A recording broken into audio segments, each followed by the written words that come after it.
Today, is it time to bet on the bird, the blue bird? So in the first quarter, the sales slumped again. So we'd had a better fourth quarter, but that didn't translate into a better first quarter. The growth is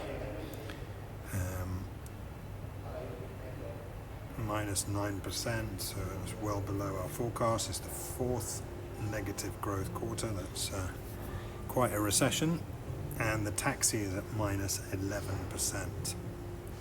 But we still think that this is a bottoming out turnaround process, so we assume the sales will bounce back after another weak second quarter, and we have growth of 2% for sales going forward. The cash flow negative along with the sales growth, so that's after they had some positive cash flow in 2017 and 2018 up to 1.2 trillion.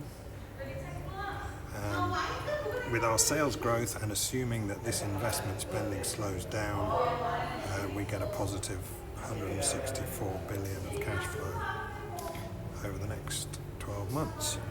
And the balance sheet, so huge debt has come down, almost turned positive thanks to the asset sales in 2017, but it's picked up again, although it has to be said it's not quite as big a pickup in the first quarter, so it seems to be a bit of a slowdown. And with our cash flow and no dividend, the debt should improve in the next 12 months. The margins come under a lot of pressure with the slower sales growth, so from 69% to almost 84%, the cash cost ratio in the first quarter. But we assume the margins start to come back, so we've got 80% for the cost ratio, and that leads to a 22% growth in the profit.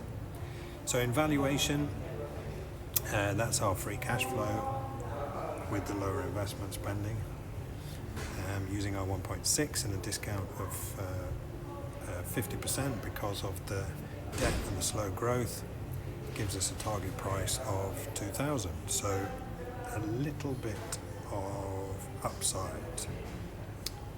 Okay, see you next time.